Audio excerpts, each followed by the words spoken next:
maxkamadda ayaan sugayaa shacabka u baahan doonaa maxkamadda waxaad ka nin baasaboor ka dhacay kuma safri karo saddexda urur way ka dhaceen waxoodii la mid baan dhahay waxaan leenahay cadaaladda ha la maro constitutionka ha la aqbalo Nelson Mandela wuxuu oran jiray justice delayed is justice denied dacwaddan gudbinay waa dacwad dastuuriya oo lid ku ah xeerka law number 14 labada wax ka bedelkiisa iyo kaabistiisa iyo xeer number 91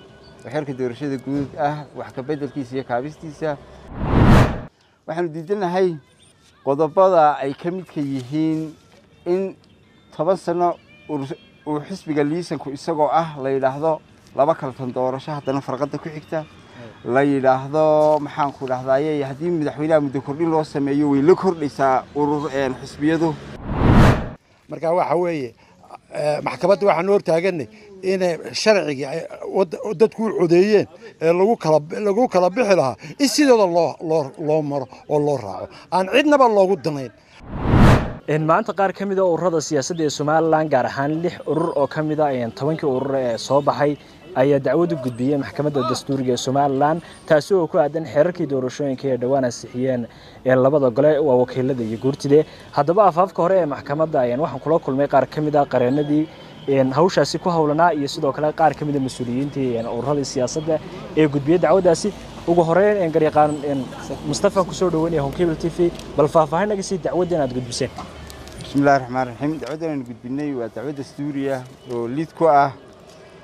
xeerka law number 14 labada wax ka bedelkiisa iyo kaabistiisa iyo xeer number 91 xeerka doorashada guud ah wax ka bedelkiisa iyo kaabistiisa ay labada gole heshiiska ku soo ansixiyeen si aqlabiyadana madaxweynaha ugu soo gudbiyeen isagoo madaxweynuhuna u soo gudbiyay maxkamadda dastuuriga ah qodob uu ka cabanayo balse ururadu waxay ka cabanayaan xuquuqdoodii dastuuriga ee sinaansho ee uu dastuurku damaanad qaaday oo ay xeerarkani ku gafeen gaar ahaan qodobada ay ka mid ka yihiin qodobka 16aad ee xeerkan ama qodobadan maxkamadda qodobada ku cad arjigayaga dacwadda dastuuriga ay ku faahfaahsan tahay oo ay maxkamaddu darsi doonto kuwaas oo si faahfaahsan ay uga dalbanayaan 6 urur siyaasadeed ee magacyadooda ay maxkamadda dastuuriga saacadda naga qabatay qoraalka dacwadeed sidaas darteed anigoo aan dhex gelin nuxurka waxaan sheegaya in dacwadana laga aqbalay maxkamadda dastuuriga ay si fiican loo soo dhaweysay wixii go'aananayada aan ka sugi doono ururada dacwadda gudbiyay maxay kaliyiin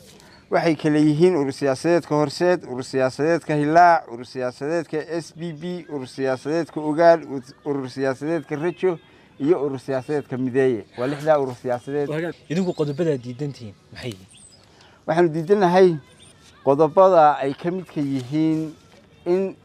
10 sano uu xisbiga liisanku isagoo ah la yiraahdo laba kaltan doorasho haddana farqada ku xigta la yiraahdo maxaan ku dhahdaaye haddii madaxweynaha muddo kordhin loo sameeyo way la kordhaysaa urur xisbiyadu in qodobka 11aad la yiraahdo xeerkan waxa lagu dhaqayaa cid hortii dhalatay oo ay ka mid yihiin maxaan ku dhahdaaye sida uu sheegayo ururada maanta jira iyo xisbiyadii hore u jiray oo ila xaq siman in la yiraahdo haddii ururada doorashadu saddexda xisbi iyo doorashadu in la isku beego oo la yiraahdo qaar ha galaan doorasho madaxweyne dad xuquuq isku mid leh qaarna ha galaan doorasho gaar ah oo waxa la isa saaro qaabka la isu saarayo xeereedna aanu xeerku cadaynin rajo nooceed maxkamadda ka qabtaan wallahi maxkamadda dastuuriga iyo daal go'aanada dastuuriga ka hor dhici mayno rajada aan qabno waxay ku xiran tahay go'aanka iyaga go'aankiina xilma laga filayo inuu soo baxo kullay waqti imka ma sheegi karo laakiin go'aanka maxkamadda ku dhaqsanaysa ayaan filayaa anigu waxaan ahay gudoomiyaha ururka shacabka Soomaaliland waxaa jira 13 urur oo shahaadad isku mid ah haysta 13 ka urur loo qaybiyo A iyo B nin baasaboor ka dhacay kuma safri karo saddexda urur way ka dhaceen waxoodii la mid baan dhahay waxaan leenahay cadaaladda ha la maro constitutionka ha la aqbalo Nelson Mandela wuxuu oran jiray justice delayed is justice denied marka waxa weeye maxkamadda waxaan hor taaganay in sharciga dadku codeeyeen ee lagu kala bixi lahaa in sidooda loo maro oo loo raaco aan cidnaba loogu danayn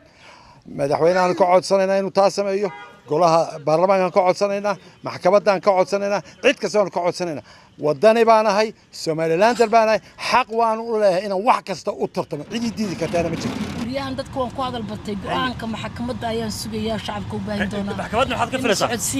wad ma santii walaal inuu dalka iyo dadka u cadaalad